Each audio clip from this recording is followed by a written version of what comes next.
السلام علیکم ورحمۃ اللہ وبرکاتہ۔ Welcome students. آج کی کلاس میں ہم انشاءاللہ کوشش کریں گے کہ غزوات کو کور کریں، خصوصاً غزوہ بدر، غزوہ احد اور غزوہ خندق کو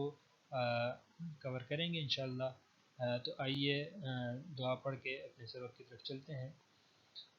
بسم اللہ الرحمن الرحیم۔ رب زدنی علما، رب زدنی علما، رب زدنی علما، رب یسر ولا تعسر وتمم بالخیر وبک نستعین یا فتاح یا فتاح یا Fatah. Okay students, so let's move to Battle of Uhud۔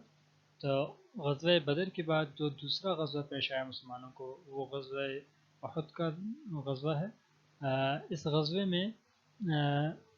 اس کی جو بنیاد تھی بیسیکلی غزوہ بدر پر ہی ہے۔ غزوہ بدر میں جیسے کہ ہم نے ڈسکس کیا، کفار کو بھاری نقصان اٹھانا پڑا تھا اور بالکل واضح شکست ہوئی تھی انہیں۔ تو اتنی طاقت اور اتنی شان و شوکت کے باوجود جب ان کو شکست اٹھانا پڑی تو اس پر وہ بہت غضبناک ہوئے، بہت ان کو دکھ ہوا، اور انہوں نے پھر واپس آ کر پوری کوشش شروع کر دی اور پورا زور لگایا کہ کسی طرح سے ہم جو ہے اس ذلت کا بدلہ لیں مسلمانوں سے، اور اب تو ہم باہر صورت جو ہے ان سے ایک تو اپنا راستہ بھی آزاد کروائیں۔ غزوہ بدر کے بعد پھر واضح طور پر مسلمانوں نے ان کا جو تجارتی راستہ تھا وہ بھی بند کر دیا، اور تو بیسیکلی کفار بدلہ چاہتے تھے غزوہ بدر کا،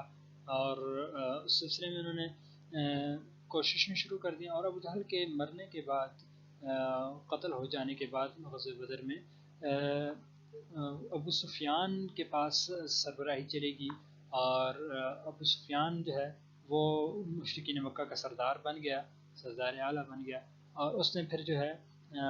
کوششیں تیز تر کر دی کہ کسی طرح سے ہم جو ہے مسلمانوں پر دوبارہ حملہ کر کے ان کو ختم کریں۔ اس کی بیوی ہندہ جو ہے وہ بھی بار بار جگہ جگہ جو ہے وہ مجلسیں منعقد کرتی، اور اس میں جو ہے وہ اشعار جو ہے وہ پیش کیے جاتے اور لوگوں کو جوش دلایا جاتا کہ جنگ کے لیے جو ہے وہ تیار ہوں۔ تو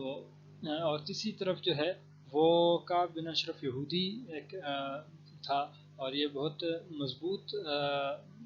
یعنی بیک گراؤنڈ رکھتا تھا، وہ بھی مسلمانوں کے کافی خلاف ہو چکا تھا اور ابو سفیان کے ساتھ ملا ہوا تھا۔ تو ان تینوں نے مل کر یہ کوششیں شروع کر دی مسلسل کہ کسی طرح سے ہم جو ہے مسلمانوں پر دوبارہ حملہ کر کے ان کو ختم کریں۔ ابو سفیان نے اس سلسلے میں مدینہ کے قریب ایک یہودی قبیلے میں بھی جو ہے کچھ دن جا کر ٹھہرا، اور وہاں پر جو ہے وہاں پر رہ کر مدینہ کے اندرونی حالات جاننے کی کوشش کی کہ پتہ چلے کہ اندر کیا ہو رہا ہے، اور تاکہ پھر اس کے مطابق تیاری کی جا سکے۔ تو یہ ساری صورتحال تھی۔ تو بالآخر یہ لوگ جنگ کے لیے نکلے، اور ہندہ نے یہ بھی جو ہے اپنے ساتھ ایک وعدہ کیا ہوا تھا کہ نعوذ باللہ العیاذ باللہ آپ صلی اللہ علیہ وسلم کو تکلیف پہنچانے کی غرض سے آپ صلی اللہ علیہ وسلم کے جو چچا تھے حضرت حمزہ رضی اللہ عنہ، اور غزوہ بدر میں آپ نے ان کا مارکہ بھی پڑھا، تو ان کو نعوذ باللہ شہید کرے گی اور ان کا کلیجہ چبائے گی۔ اس مقصد کے لیے اس نے اپنا ایک غلام خاص طور پر تیار کیا تھا، اور اس کو باقاعدہ مشق کرائی جاتی تھی، اچھا جنگجو بنانے کی کوشش کی اس نے پوری، اور پھر بالآخر شوال کے مہینے میں 3 ہجری میں یہ مقابلہ کرنے کے لیے مشرکین مکہ جو ہے ایک 3000 افراد پر مشتمل ایک بڑا لشکر لے کر جو ہے وہ مقابلے کے لیے نکلے، جس میں 700 کے قریب تو ایسے لوگ تھے جو زرہ پوش تھے، اور انہوں نے آہنی لباس پہن رکھا تھا، جبکہ ان کے پاس 200 گھوڑے بھی تھے، اور ساتھ 3000 انہوں نے اونٹ رکھے تھے۔ 200 گھوڑے تو یہ اس حالت میں کتابوں میں آتا ہے کہ ایسے لے کر کے کہ راستے میں ان پر سواری بھی نہیں کی، یعنی بالکل تازہ دم رکھنے کی کوشش کی کہ وہاں پر جنگ میں بالکل بہترین یہ اپنی کارکردگی سے انجام دے سکیں۔ اور اونٹ بھی یعنی سامان کے لیے الگ رکھے گئے اور سفر کے لیے الگ 3000 اونٹ جو ہے وہ اپنے ساتھ لے کر گئے، تو اتنا بڑے ساز و سامان کے ساتھ وہ نکلے، اور پھر اس لشکر کی اطلاع جو ہے وہ مدینہ منورہ میں پہنچی، اور پھر مدینہ منورہ میں نبی کریم صلی اللہ علیہ وسلم نے مشاورت کے لیے صحابہ کو بلایا، اور پھر مشاورت کی کہ اب یہ اس کا مقابلہ کرنا ہے ہمیں، تو اب کیسے مقابلہ کیا جائے؟ تو اس مقصد کے لیے پھر مختلف آراء سامنے آئیں۔ کچھ لوگوں نے کہا کہ مدینہ میں اندر رہ کر مقابلہ کیا جائے، کچھ نے کہا باہر نکل کر مقابلہ کیا جائے، اور اس پر زیادہ لوگوں نے اصرار کیا باہر نکل کر مقابلہ کیا جائے۔ تو پھر بالآخر مشورے میں یہی طے ہوا، اور آپ صلی اللہ علیہ وسلم جو ہے وہ لشکر لے کر نکلے، اور پھر ہم آگے چل کے پڑھیں گے اگلی سلائیڈ میں انشاءاللہ مسلمان لشکر کی تعداد کیا تھی۔ آپ صلی اللہ علیہ وسلم نکلے۔ یہاں پر ایک دوسری چیز جس پر آپ کی توجہ خاص طور پر دلانا مقصود ہے کہ اس غزوے میں بھی مسلمانوں کی تعداد کفار کے مقابلے میں بہت کم تھی۔ ٹوٹل جو نکلتے وقت تقریباً 1000 کے قریب مسلمانوں کی تعداد تھی، لیکن آگے جا کر وہ بھی کم ہو گئی۔ بہرحال یہاں پر دیکھیں، آپ کو ساتھ پکچر بھی دکھائی گئی ہے، اس کو لے کر ہم ساتھ چلیں گے۔ تو قریش اپنے 3000 کے عظیم لشکر کے ساتھ آگے بڑھے۔ اس طرف سے مسلمان جو ہے وہ مدینہ سے آپ صلی اللہ علیہ وسلم کی قیادت میں 1000 افراد جو ہے وہ مدینہ سے مقابلہ کرنے کے لیے روانہ ہوئے، لیکن آدھے راستے میں جا کر عبداللہ بن ابی جو رئیس المنافق تھا، ان سب کا وڈیرا تھا، بڑا تھا، وہ یہ کہہ کر الگ ہو گیا کہ جی ہمارا مشورہ نہیں مانا گیا، ہم نے تو مشورہ دیا تھا کہ اندر ٹھہر کر مقابلہ کیا جائے، تو یہ باہر نکلے تو اب ہم واپس جا رہے ہیں۔ تو 300 افراد کو وہ ورغلا کر اپنے ساتھ واپس لے گیا۔ مسلمان پہلے ہی 1/3 تھے کفار کے مقابلے میں، تو اب اور کم رہ گئے، اب صرف 700 رہ گئے، لیکن یہ 700 وہ تھے جو اللہ کے حکم پر اپنی جانوں کا بھی نذرانہ پیش کرنے والے تھے، تو انہوں نے پھر ڈٹ کر مقابلہ کیا۔ بہرحال انتہائی قلیل تعداد تھی۔ یہاں پر پکچر میں جیسے آپ دیکھ سکتے ہیں، یہ صورتحال ہے، یہ وہاں کا منظر تھا، یہ وہاں کا میدان تھا۔ تو آپ صلی اللہ علیہ وسلم نے نہایت بہترین حکمت عملی اختیار کرتے ہوئے 50 تیر اندازوں کو ایک احد کی پہاڑی پر جو ہے وہ بٹھا دیا، جہاں سے ایک گمان ہو سکتا تھا کہ مشرکین اور کفار جو ہیں وہ اگر بیک سائڈ سے حملہ کرنا چاہیں تو یہ تیر انداز ان کو اونچائی پر چونکہ یہ موجود ہوں گے تو ان کے لیے تیر برسانا آسان ہوگا، تو یہ ان کو روکیں گے، اور پھر مسلمان ایک بالکل محفوظ قلعے کی طرح، یعنی کہ دونوں طرف سے، تینوں طرف سے پہاڑی نے گھیر رکھا تھا مسلمانوں کو، تو مسلمانوں کے لیے وہ بہت اچھی جگہ تھی۔ سامنے کفار تھے، سامنے ان کے ساتھ لڑائی کرنی تھی اور ان کو دھکیلنا تھا اور واپس بھیجنا تھا۔ بہرحال آپ صلی اللہ علیہ وسلم نے حضرت عبداللہ بن جبیر رضی اللہ عنہ کی قیادت میں 50 تیر اندازوں کو اس پہاڑی پر جو ہے وہ بٹھا دیا کہ آپ نے اس طرف سے آنے والے دشمن کو روکنا ہے۔ بظاہر تو آنے کے کوئی اس طرح نہیں تھا، لیکن ایک چانس تھا کہ اگر کوئی یہاں سے آ جائے تو آپ نے اس کو روکنا ہے۔ تو ساتھ میں آپ صلی اللہ علیہ وسلم نے ان کو یہ بھی تاکید فرمائی کہ کچھ بھی ہو جائے، کسی صورت تم نے اس جگہ کو نہیں چھوڑنا اور یہاں پر ڈٹے رہنا ہے۔ بعض روایات میں یہاں تک آتا ہے کہ اگر تم دیکھو کہ کوے ہمارا گوشت نوچ رہے ہیں تب بھی تم نے نیچے نہیں اترنا۔ بہرحال وہ وہاں پر صحابہ موجود رہے، اور جنگ ابتداء مسلمانوں کے حق میں رہی، اور مسلمانوں نے بڑی بہترین طریقے سے جو ہے وہ فتح حاصل کرتے رہے اور کامیابی کی طرف بڑھتے رہے۔ لیکن بظاہر جیتی ہوئی جنگ مسلمان جو ہے وہ ہارے، بعد میں ان کو کافی زیادہ جو ہے وہ مشقت اور تکلیف اٹھانا پڑی۔ کفار کو مسلمانوں نے جب اسی ترتیب کے مطابق جب حملہ شروع ہوا تو مبارزت کے لیے، مقابلے کے لیے ابتداء کچھ لوگ سامنے آئے، پھر مقابلہ شروع ہوا، اور اس جنگ میں خاص طور پر کفار جو ہے وہ عورتوں کو اپنے ساتھ لے کر گئے تھے کہ وہ اشعار پڑھ پڑھ کر ان کو جوش دے لائیں، اور لڑائی پر جو ہے، جس طرح ہم نے پہلے بھی ڈسکس کیا تھا، ہندا نے بھی اس میں بہت زیادہ جو ہے ابو سفیان کی جو بیوی تھی اس نے بہت زیادہ کوشش کی تھی کہ کسی طرح ہم مسلمان کو ختم کریں۔ تو اس ساری صورتحال میں پوری کوشش سے وہ لگے ہوئے تھے، لیکن مسلمانوں کا حملہ اتنا زوراور تھا ان پر، ان کے مقابلے میں مسلمان اتنے زور سے ڈٹے رہے کہ آخر کفار جو ہے ان کا زور ٹوٹا اور وہ پیچھے کو ہٹے، اور مسلمان اس کو فتح سمجھے اور کفار کو کافی پیچھے تک بھگا دیا۔ لیکن اس وقت کفار کے جو کمانڈ کر رہے تھے لشکر کی، ایک تو ابو سفیان تھے اور ایک خالد ابن ولید، ایک دستے کی قیادت خالد ابن ولید کے پاس تھی۔ خالد ابن ولید جو اس وقت تک مسلمان نہیں ہوئے تھے، انہوں نے کیا کیا کہ وہ پیچھے ہٹے، ظاہر ہی کیا کہ ہم پیچھے ہٹ رہے ہیں، پیچھے ہٹتے ہٹتے پہاڑی کے پیچھے سے ہوتے ہوئے بالکل پیچھے سے گھوم کر گئے اور اوپر تیر اندازوں والی سائڈ سے، جہاں پر آپ صلی اللہ علیہ وسلم نے تیر اندازوں کو بٹھایا تھا، یہاں پر گرین کلر سے مارک کر کے اس کو مینشن کرنے کی کوشش کی گئی ہے، تو وہاں سے جا کر انہوں نے حملہ کرنے کی کوشش کی۔ ادھر تیر انداز جو بٹھائے تھے، جب انہوں نے دیکھا کہ کفار تو پیچھے ہٹ گئے، چلے گئے، جنگ مسلمان جیت گئے، اب مال غنیمت ہے، تو یہ بھی اللہ تعالیٰ کا ایک حکم ہے اور اسلام کا حکم ہے کہ جب مسلمان جنگ کرتے ہیں تو مال غنیمت کو اکٹھا کرنا ہوتا ہے، اور پھر اس میں جو ہے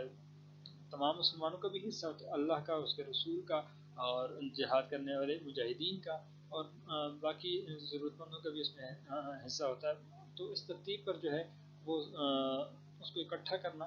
یہ سب مجاہدین کی ذمہ داری بھی ہوتی ہے۔ تو وہ اپنی ذمہ داری ادا کرنے کے لیے انہوں نے کہا کہ وہ یہ سمجھے کہ جنگ ختم ہو گئی ہے، ریاض باللہ ریاض باللہ، یہ تو تصور ہی نہیں کیا جا سکتا کہ صحابہ کرام جو اپنی جانب بھی آپ صلی اللہ علیہ وسلم پر جو ہے وہ ایک حکم پر فدا کرنے پر جو ہے وہ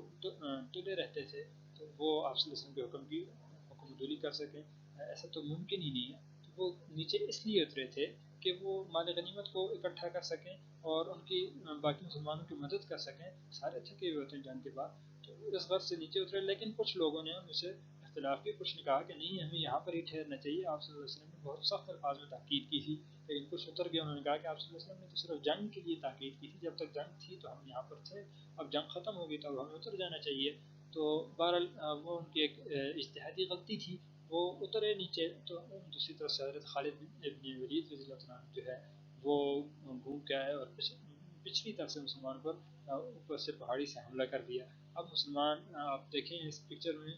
تو آپ کو معلوم ہوگا کہ مسلمان بالکل بیچ میں دب کر رہ گئے، اوپر سے بھی حملہ ہو رہا ہے، سامنے جو کفار بھاگ رہے تھے، کچھ لشکر کا ایسا رہ گیا تھا، اچھا خاصا بڑا لشکر تھا، انہوں نے جب دیکھا کہ پچھلی سائڈ سے بھی مسلمانوں پر حملہ ہو گیا تو ان کی بھی حوصلے دوبارہ جو ہے وہ بلند ہو گئی، یہ بھی واپس پلٹ گئے۔ اب مسلمان ہر طرف سے زد میں تھے اور یہ بہت ہی شدید اور سخت وقت تھا مسلمانوں کا، اور بہت ہی کڑا امتحان تھا۔ تو اس وقت یہ افواہ بھی بیچ میں جو ہے وہ پھیل گئی کہ الیاذ باللہ آپ صلی اللہ علیہ وسلم شہید ہو گئے ہیں، اس وجہ سے مسلمانوں میں بہت زیادہ جو ہے وہ بددلی سی پھیلی، اب زندگی کا کیا مقصد، اور یہ افواہ کیوں پھیلی تھی اس کو ہم اگلی سلائڈ میں ڈسکس کریں گے۔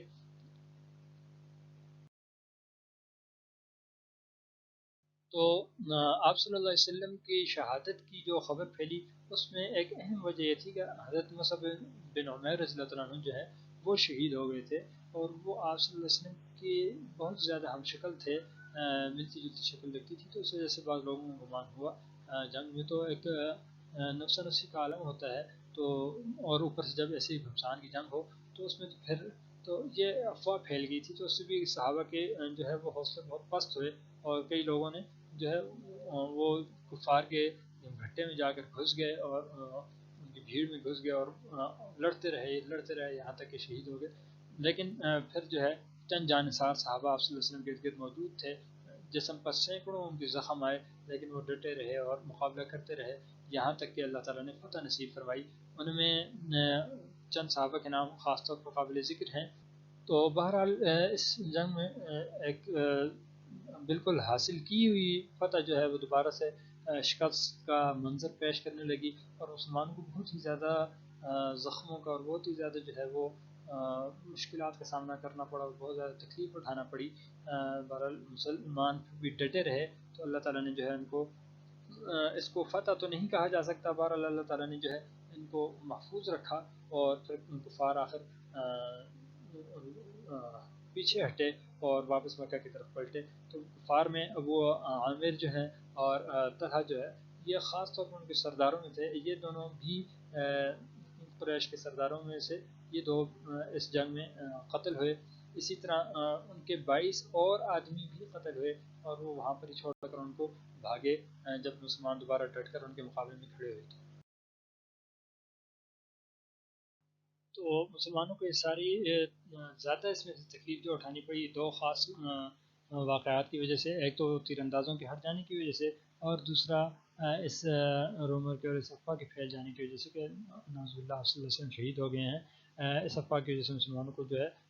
امید ان کی ٹوٹی اور بہت زیادہ نقصان اٹھانا پڑا۔ بہرحال کئی صحابہ پھر بھی اس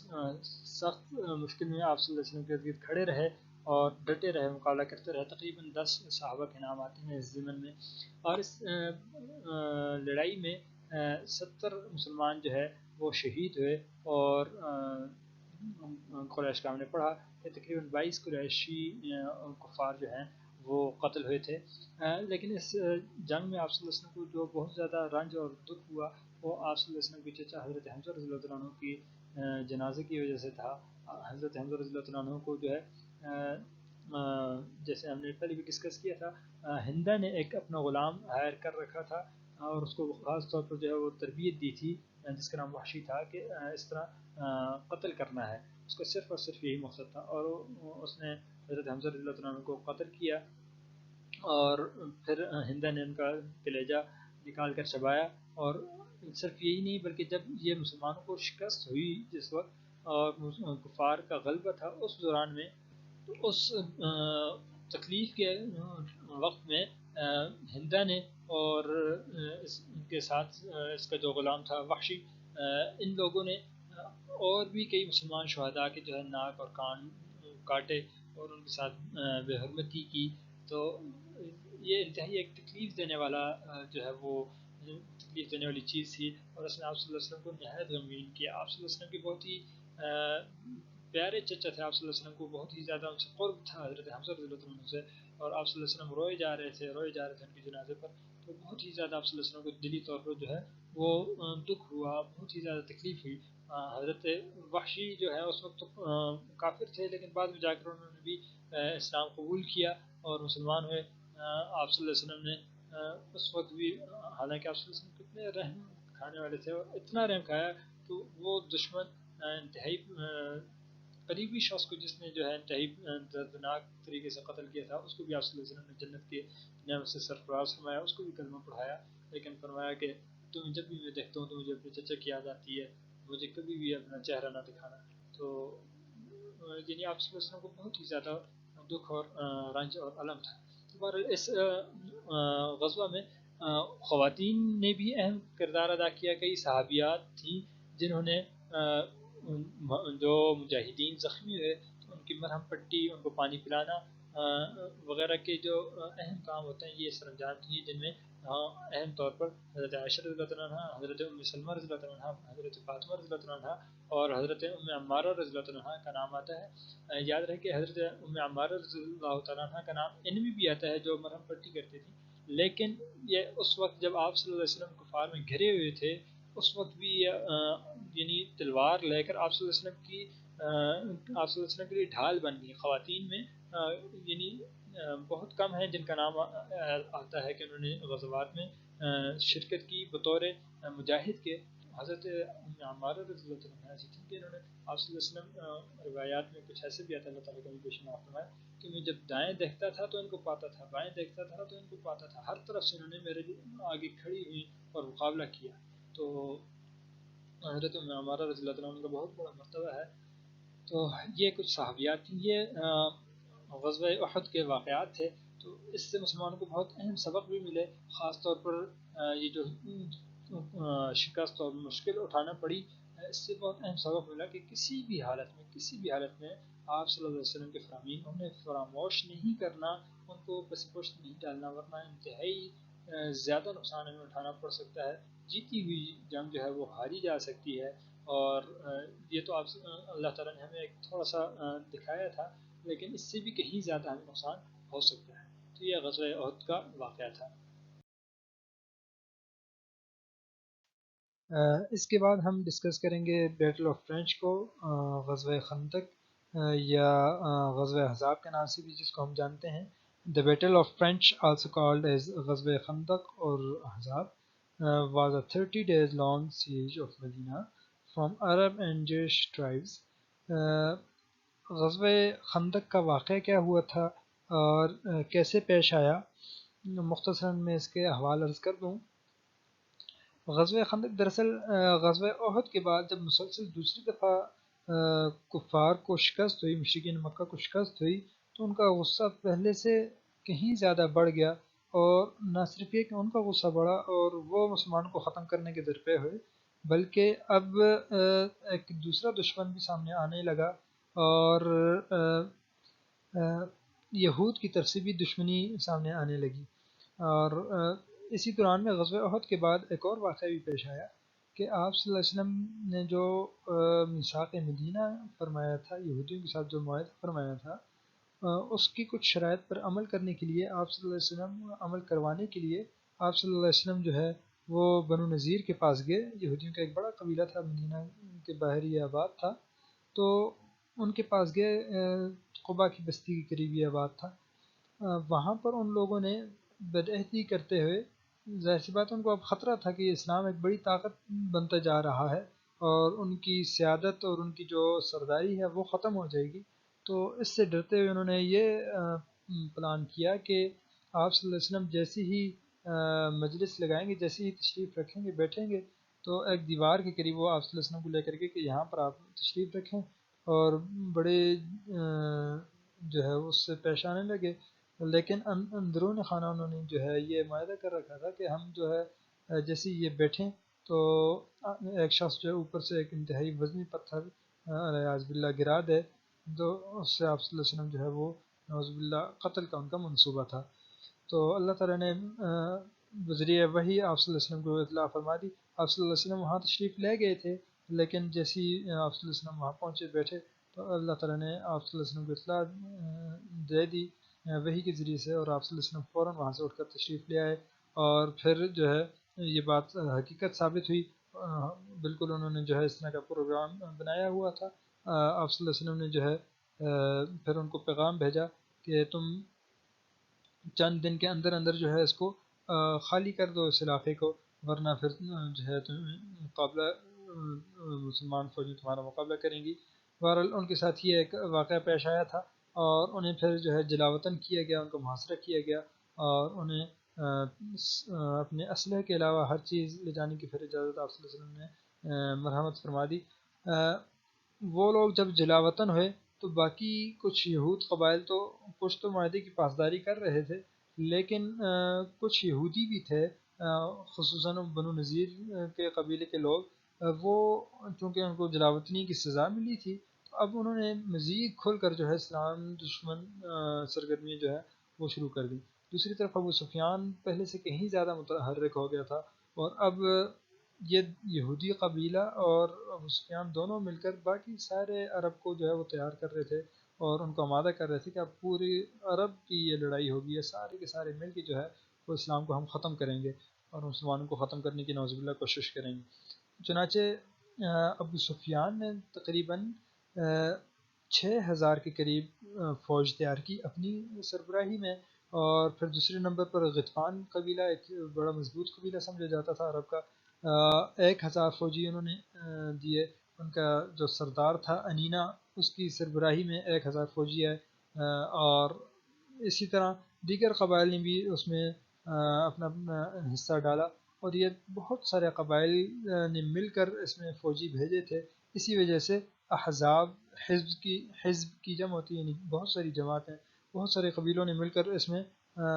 سارے عرب کے وہ شامل ہوئے تھے کہ ہم نعوذ باللہ اسلام کو اور مسلمانوں کو ختم کریں گے۔ تو اس کو غزوہ خندق یا غزوہ احزاب کا نام دیا گیا۔ غزوہ احزاب کا نام کیوں دیا گیا یہ میں نے آپ کو بتا دیا۔ اب دوسرا جو ہے غزوہ خندق کا نام کیوں دیا گیا، اب اتنی بڑی جب فوج آئی، اور جیسے کہ یہاں پر ہم نے سلائڈ میں مینشن بھی کیا کہ اینیمی جو ہے اس کی تعداد 10,000 تھی، تو 10,000 سے زائد تھی۔ یہ 10,000 سے زائد کا لشکر جب مسلمانوں سے مقابلے کے لیے آیا، تو آپ صلی اللہ علیہ وسلم نے پھر صحابہ سے مشورہ کیا کہ اب ہمیں کیا کرنا چاہیے، کیونکہ صحابہ کی تعداد تو بہت کم تھی، اور یہ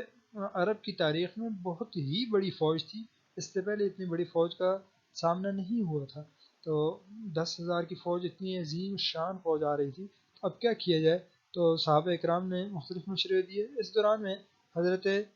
سلیمان فارسی رضی اللہ تعالیٰ عنہ جو ایران کے علاقے سے آئے تھے، فارس سے ہی فارسی کہلائے، انہوں نے ایک بڑا بہترین مشورہ دیا جو آپ صلی اللہ علیہ وسلم کو بہت پسند آیا۔ انہوں نے کہا کہ ہمارے یہاں تو خندق کھود دی جاتی تھی، اب جب لشکر بہت بڑا ہے، آمنے سامنے اتنا مقابلہ نہیں ہو سکتا، تو خندق کھود دی۔ اب یہ علاقہ ایسا تھا کہ دو طرف سے تو پہاڑوں نے گھیر رکھا تھا، تیسری طرف یہودی قبائل آباد تھے، ان کے مکانات تھے، مسلسل آبادی تھی، وہاں سے بھی چونکہ وہ حلیف تھے، ان کے ساتھ معاہدہ ہوا تھا، تو وہاں سے بھی امید نہیں تھی کہ دشمن حملہ کر سکے۔ اگر وہ حملہ کرتا تو آگے لوگ موجود تھے یہودی، اور وہ حلیف تھے، ان کے ساتھ معاہدے میں طے ہوا تھا کہ اگر باہر کا کوئی بھی دشمن حملہ کرتا ہے تو وہ ساتھ دیں گے۔ اب صرف ایک سائڈ اوپن تھی اور اس سائڈ میں خندق کھودنی تھی، وہاں پر ایک بڑی ساری خندق کھودی گئی، بہت بڑا ایک لائن میں گڑھا سمجھیں کھودا گیا، تاکہ وہاں سے لشکر کراس نہ کر سکے۔ ظاہر سی بات ہے بہت گہرا گڑھا ہوگا جب، تو اس میں فوج کی فوج نہیں آ سکتی، کوئی ایک آدھ بندہ نیچے اتر بھی جائے تو اس کا کام تمام کیا جا سکتا ہے۔ ظاہر سی بات ہے اس کو اترنے کے لیے آہستہ ہونا پڑے گا۔ اور اس کی لمبائی چوڑائی کتنی تھی اس کو ہم آگے ڈسکس کریں گے۔ تو یہ 10,000 کی فوج لے کر وہ آگے بڑھے، اور آپ صلی اللہ علیہ وسلم نے مشاورت سے حضرت سلمان فارسی رضی اللہ عنہ کے مشورے کو پسند کرتے ہوئے خندق کھودنے کا جو ہے وہ مشورہ پسند فرمایا اور خندق کھودنے کا حکم جاری فرمایا۔ اس میں تمام مسلمانوں نے بڑھ چڑھ کر حصہ لیا اور سب نے مل کر جو ہے وہ خندق کھودی۔ اچھا، اس غزوے کی جو اہم وجوہات تھیں، ایک تو میں نے جیسے ڈسکس کیا کہ غزوہ احد کا وہ بدلہ لینا چاہتے تھے، اس میں ان کو جو ناکامی اور نقصان کا سامنا کرنا پڑا تھا، اسی طرح غزوہ بدر میں، احد میں، دونوں غزوات کا، اور اسی طرح پھر بنو نذیر کی جو جلاوطنی ہوئی تھی، ان کو جو ذلت اٹھانی پڑی تھی، تو بنو نذیر نے بھی قریش کا ساتھ دیا، اور اس کے علاوہ کئی اور یہودی قبائل تھے اور کچھ عرب قبائل تھے جنہوں نے قریش اور بنو نذیر کا ساتھ دیا۔ یہاں پر ان کے نام بھی مینشن کر دیے ہیں کہ یہ سارے بنو مرہ ہیں، بنی فزارہ ہیں، بنی سلیمان ہیں، بنو سلیم ہیں، اور غطفان کے قبائل۔ یہ غطفان اور سلیم کے قبائل جو ہیں یہ بہت مضبوط قبائل تھے عرب کے، تو یہ بھی سارے قریش کے ساتھ شامل ہو گئے۔ ان سب نے مل کر مسلمانوں پر حملے کا ارادہ کیا، اور اس ارادے سے یہ ایک بڑی فوج لے کر مدینہ کی طرف چل پڑے۔ ادھر مسلمانوں نے جو ہے آپ صلی اللہ علیہ وسلم نے بڑی حکمت عملی سے اس بڑی عظیم شان فوج کا جو ہے وہ مقابلہ کیا، اور بہت ہی بہترین طریقے سے جو ہے اس بڑی فوج سے چھٹکارا حاصل کیا اور کامیابی حاصل کی۔ آپ صلی اللہ علیہ وسلم نے خندق کھودنے کا حکم جاری فرمایا، اور اس میں آپ صلی اللہ علیہ وسلم نے اپنی بھی باری لگائی، تمام مسلمانوں کی باریاں لگیں کہ اب آلات کی بھی کمی تھی اور افراد کی بھی کمی تھی۔ آج کل کے دور کے اتنا تو تھا نہیں کہ مشینری سے چند لمحوں میں جو ہے تھوڑے سے وقت میں ایک بڑی خندق تیار ہو جائے۔ اب اس کی لمبائی کتنی تھی؟ 5.5 کلومیٹر لمبی طویل جو ہے یہ خندق تھی، اور 5.5 کلومیٹر لمبی، جبکہ 9 میٹر چوڑی تھی، تاکہ پوری سپیڈ سے، پوری رفتار سے بھی اگر گھوڑا بھاگ کے آئے تو وہ چھلانگ لگا کر اس کو کراس نہ کر سکے۔ اور اسی طرح 3.5 میٹر، بعض روایات میں 2.5 میٹر بھی آتا ہے، تو یہ 3.5 میٹر یا 2.5 میٹر جو ہے یہ گہری تھی، تاکہ اگر کوئی اترے بھی تو اترنا اس کے لیے آسان نہ ہو، تو اتر جائے تو دوبارہ چڑھنا ممکن نہ ہو اس کے لیے۔ تو اتنی گہری اور اتنی چوڑی، اتنی لمبی خندق کھودی گئی، اور اس میں سب نے برابر حصہ لیا، آلات کی کمی کے باوجود سب باری باری کام کرتے، اور انتہائی یعنی غربت کا زمانہ تھا مسلمانوں کی، یہ ابتدائی سارا زمانہ بہت غربت میں رہا، خلفاء کے دور میں آ کر فراوانی ہوئی، تو کھانے تک کو نہیں تھا، بلکہ آپ روایت میں بہت زیادہ ڈیٹیل میں نہیں جاؤں گا، وقت کی کمی ہے، تو یہاں تک آتا ہے روایات میں کہ صحابہ اکرام نے ایک صحابی آئے اور آپ صلی اللہ علیہ وسلم سے عرض کیا کہ اپنا پیٹ دکھایا کہ ایک پتھر بندھا ہوا ہے، پتھر باندھا تاکہ کمر سیدھی رہے. اگر پیڑ خالی ہوتا ہے تو کمر خود بخود جھک جاتی ہے اور پھر کام نہیں کر سکتے انسان. تو آپ صلی اللہ علیہ وسلم نے اپنے پیٹ سے جب جو ہے وہ چادر اٹھائی تو 2 پتھر باندھے ہوئے تھے. تو انتہائی یعنی بھوک کے عالم میں بھی سب کچھ برداشت کیا اور انہوں نے جو ہے اسلام کے لیے. تو یہ محاصرہ تقریباً 30 دن تک جاری رہا اور وہ کفار کی فوجیں جو ہیں وہ 30 دن تک ارد گرد بیٹھی رہیں. اور اس دوران میں مختلف کوششیں بھی ہوتی رہیں. کئی دفعہ انہوں نے کوشش کی کہ کسی طرح سے خندق کو رات کے اندھیرے میں یا کسی ایسے وقت میں جب دھیان نہ ہو مسلمانوں کا وہ کسی طرح سے کراس کر کے کچھ افراد. ایک دفعہ عمر بن عبدود ایک بہت ہی ان کا مشہور پہلوان تھا. بہت پورے عرب میں اس کی ایک دھاک بیٹھی ہوئی تھی. بہت تگڑا پہلوان سمجھا جاتا تھا. وہ طرح طرح کے جملے کستا رہتا تھا. بہت گستاخی کے جملے آپ صلی اللہ علیہ وسلم کے بارے میں اور مسلمانوں کو کہا کرتا تھا کہ تو وہ للکارتا رہتا. تو آپ صلی اللہ علیہ وسلم نے صحابہ سے فرمایا کون اس کو خاموش کرا سکتا ہے, اس نے جو شور ڈالا ہوا ہے اس کو تھوڑا خاموش کرا دے. تو ایک دفعہ حضرت علی رضی اللہ عنہ نے کہا کہ میں خاموش کراؤں گا. آپ صلی اللہ علیہ وسلم نے پھر فرمایا کہ کون اس کو چپ کرائے گا. دوسری دفعہ بھی حضرت علی رضی اللہ عنہ نے فرمایا. تیسری دفعہ بھی انہوں نے فرمایا. تو آپ صلی اللہ علیہ وسلم نے پھر ان کو اس وقت تو نہیں بھیجا لیکن بعد میں اپنا امامہ بھی دیا اور آپ صلی اللہ علیہ وسلم نے اپنی دعا کے ساتھ ان کو بھیجا. اور حضرت علی رضی اللہ عنہ نے ان کا پھر جو ہے اس سے مقابلہ ہوا اور بڑا پرزور مقابلہ ہوا.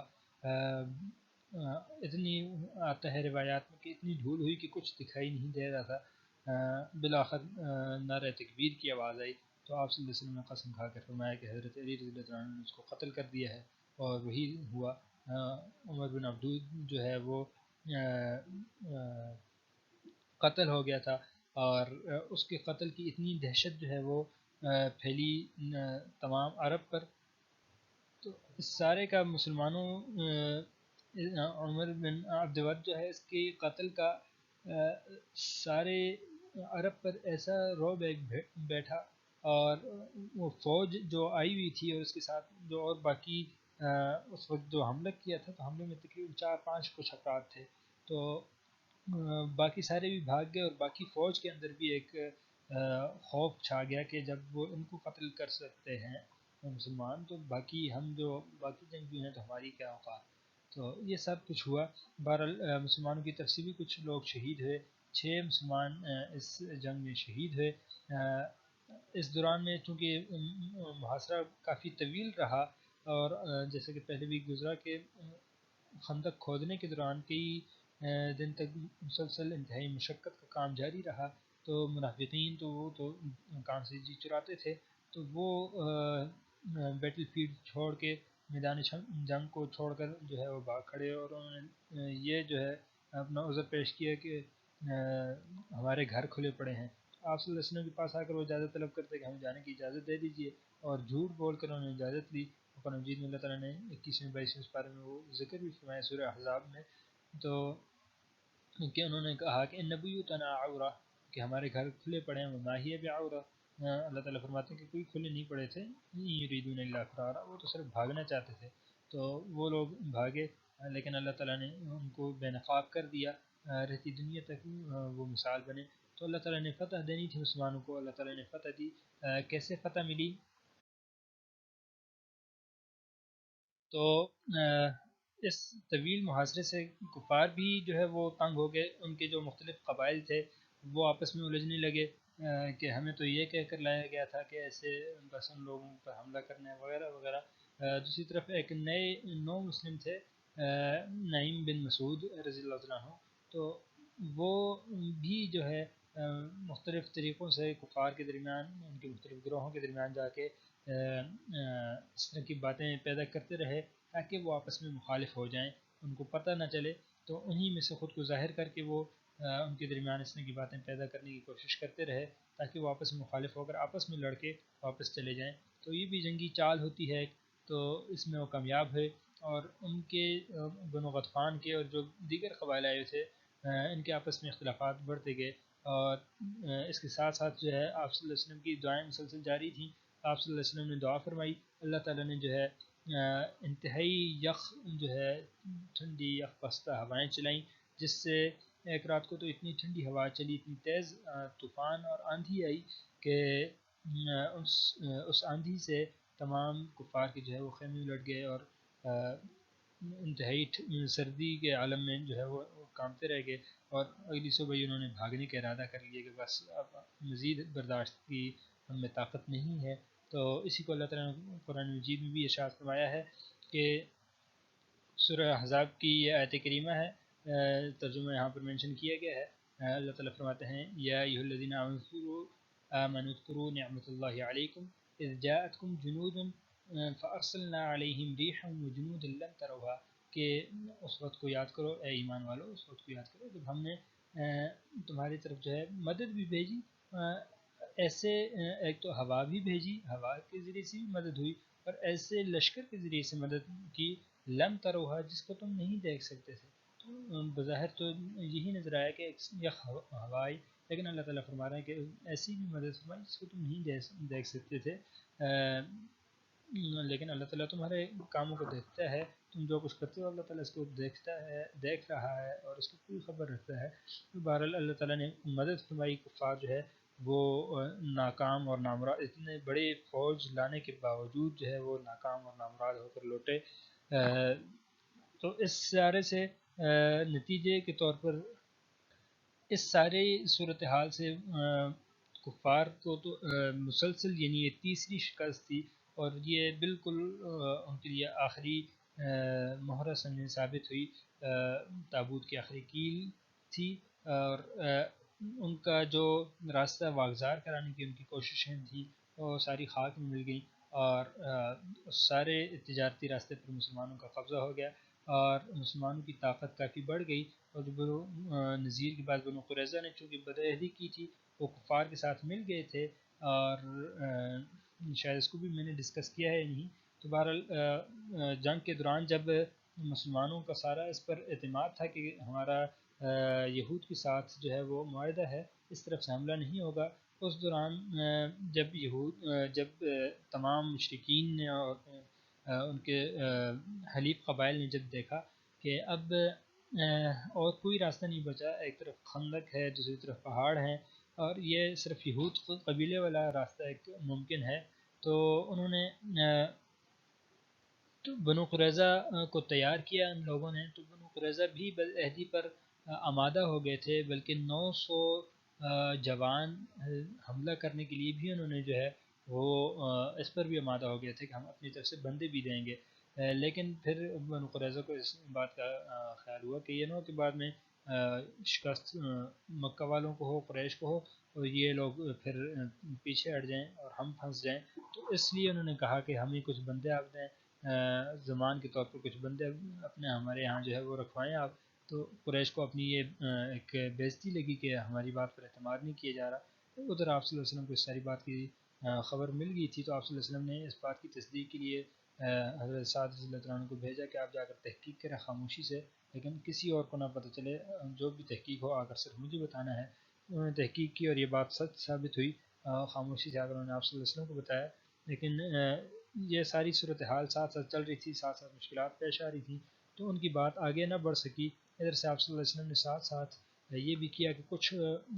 500 کے قریب سواروں کو روزانہ بھیجا جاتا، وہ بنو قریظہ کے ارد گرد چکر لگاتے اور نعرہ تکبیر بلند کرتے تاکہ ان پر رعب اور خوف جو ہے وہ بیٹھا رہے اور وہ جرأت نہ کر سکیں۔ وہ اسی کا شش و پنج میں تھے، اور پختگی بھی ان کو ابھی تک نہیں حاصل ہوئی تھی کہ ہماری مدد مکہ والوں کی طرف سے ہوگی یا نہیں ہوگی، تو اسی دوران میں یہ لوگ سارے جو ہے وہ میدان چھوڑ کر بھاگے، تو ان کا قضیہ تمام ہوا۔ اس کے بعد پھر غزوہ خندق کے فوری بعد جو ہے آپ صلی اللہ علیہ وسلم نے بنو قریظہ کے ساتھ جو ہے وہ غزوہ فرمایا تھا، اور اس کو ہم انشاءاللہ نیکسٹ کلاس میں ڈسکس کریں گے۔ یہاں پر یہ غزوہ خندق کے احوال ختم ہوئے، اس میں اللہ تعالیٰ نے مسلمانوں کو شاندار فتح نصیب فرمائی، اور یہ فتح جو ہے یہ مسلمانوں کی ایک بہت ہی زیادہ ان کے لیے ایک بہترین قدم ثابت ہوئی، اور اس سے ان کا بہت دور تک ان کے اثرات پہنچے۔